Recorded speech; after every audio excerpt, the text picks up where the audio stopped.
Hello. हमने chapter complete कर लिया है क्रॉप प्रोडक्शन एंड मैनेजमेंट। अब हम हल्का सा इसके कीवर्ड्स और क्वेश्चन आंसर्स को डिस्कस करेंगे। हमारा पहला टॉपिक है, पहला कीवर्ड है एग्रीकल्चरल प्रैक्टिसेस। तो आप जानते हैं एग्रीकल्चरल प्रैक्टिसेस जो होते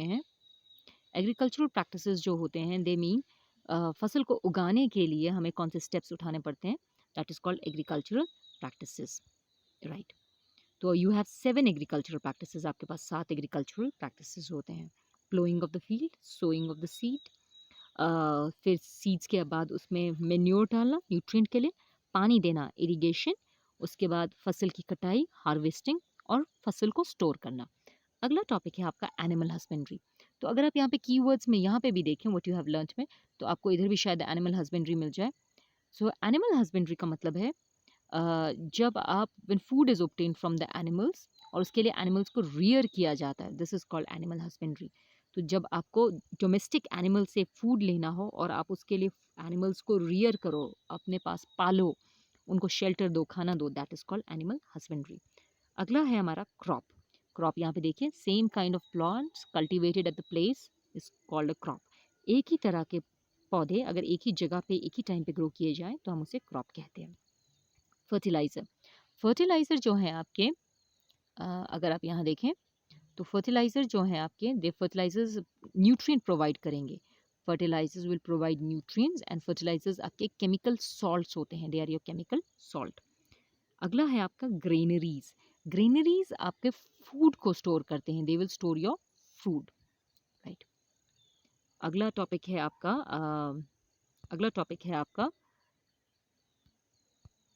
जस्ट सेकेंड, अगला टॉपिक है आपका हार्वेस्टिंग। हार्वेस्टिंग का मतलब होता है cutting your cutting your cutting your crop, अपनी क्रॉप को कट करना, दैट इज कॉल्ड हार्वेस्टिंग। फसल के तैयार होने पे उसको कट कर देना, दैट इज कॉल्ड हार्वेस्टिंग। आपका अगला टॉपिक है इरिगेशन। इरिगेशन का मतलब होता है प्रोवाइडिंग वाटर, ये देखिए यहाँ देखिए, supply of water to crop at appropriate interval is called irrigation, right. आगे बढ़ते हैं। इरिगेशन के बाद खरीफ क्रॉप्स। खरीफ क्रॉप्स हमने डिस्कस किया था, जो क्रॉप्स आपके रेनी सीजन्स में ग्रो करते हैं उन्हें हम खरीफ क्रॉप्स कहते हैं। अगला टॉपिक है आपका मेन्योर। मेन्योर आपका ऑर्गेनिक न्यूट्रिएंट होता है, ऑर्गेनिक मेन्योर, जो प्लांट और एनिमल की डिकम्पोजिशन से बनता है। अगला टॉपिक है आपका प्लो। प्लो एक एग्रीकल्चरल टूल है जो आपके टिलिंग और लेवलिंग के काम आता है। अगला टॉपिक है आपका रबी। रबी विंटर क्रॉप्स होते हैं, हमने डिस्कस किया था, जो विंटर्स में ग्रो करते हैं, जैसे कि वीट। उसके अलावा सीड्स। सीड्स जो होते हैं आपके, सीड्स बेबी प्लांट्स होते हैं जिसको जब आप ज़मीन में डालते हैं तो उससे नया पौधा ग्रो करता है। साइलो। साइलो हमने अभी डिस्कस किया था कि बहुत बड़ा कंटेनर होता है, ह्यूज कंटेनर्स जो फूड को स्टोर करने में मदद करते हैं, ओके। और हमारा अगला टॉपिक है sowing. Sowing of the seeds का मतलब होता है कि आप सीड्स को मिट्टी में डालें एट गुड डेप्थ, अच्छी गहराई में और डिस्टेंस में, ताकि अच्छी पैदावार हो। और गुड वेराइटी ऑफ सीड्स चाहिए होते हैं आपको अच्छी फसल ग्रो करने के लिए। अगला टॉपिक है आपका स्टोरेज। स्टोरेज का मतलब है कि ग्रेन्स को प्रॉपरली ड्राई करने के बाद गनी बैग्स में या मेटल के बिन्स में उन्हें डाल देना, ताकि उन्हें पेस्ट और माइक्रो ऑर्गेनिज्म से बचाया जा सके। अगला टॉपिक है आपका थ्रेशिंग।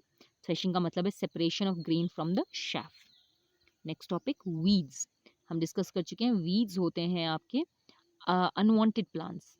कोई अनवांटेड प्लांट्स होते हैं तो हम उसे कहते हैं वीड्स। ये देखिए, these unwanted plants are called weeds, right. अब अगला टॉपिक हम करेंगे वीडीसाइड। वीडीसाइड आपके ऐसे केमिकल्स होते हैं जैसे कि 2,4 एंड डी, जो आपके वीड्स को रिमूव करते हैं, अनवांटेड क्रॉप्स को रिमूव करते हैं। विनोइंग का मतलब है विनो की मदद से ग्रेन को शाफ्ट से रिमूव करना, that is called a winnowing. तो चलिए अगले क्वेश्चन आंसर्स पे देखें हम। ये देखिए, let's move here. The same kind of plant grown and cultivated on large scale at a place is called, अब जानते हैं बहुत सारे फसलों को जब हम एक ही जगह पे ग्रो करते हैं उसे हम क्रॉप कहते हैं। अगला, सबसे पहला स्टेप जो क्रॉप का होता है that is called preparation of the soil. आपको ऊपर दिया हुआ है, या हम प्लोइंग भी कह सकते हैं, we can also call it ploughing. तो चलिए अब अगले पेज पे चलते हैं। ये देखिए, राइट, डैमेज सीड्स आपके डैमेज सीड्स आपके पानी के ऊपर फ्लोट करेंगे, they will float on top of water, ये भी हम कर चुके हैं, राइट। ग्रोइंग अ क्रॉप, आपको फसल उगाने के लिए सनलाइट चाहिए, और मिट्टी से आपको चाहिए होता है water and minerals. You need water and mineral salt from the soil. अगर हम यहाँ पे मैच इन द मैच करें, तो खरीफ क्रॉप्स जो होते हैं वो आप जानते हैं कि हमारी बारिश में उगती है, और बारिश में वो फसलें उगती हैं जिनको पानी ज़्यादा चाहिए। तो हम जानते हैं मक्की को और गेहूं को काफ़ी ज़्यादा पानी चाहिए, तो पैडी एंड मेज। रबी क्रॉप हमारे विंटर्स में उगते हैं, जैसे वीट, मटर, आपका आपका ग्राम, चने की दाल। Chemical fertilizers urea and super phosphate chemicals होते हैं। ऑर्गेनिक मेन्योर काउडंग गोबर से बनता है, यूरिन प्लांट वेस्ट और एनिमल एक्सक्रीटा से बनता है। खरीफ क्रॉप्स के बारे में एक तो डेफिनेशन आपको पता चल गई है, ऊपर से यहाँ पर आपको एक एग्जाम्पल भी मिल गया खरीफ क्रॉप का।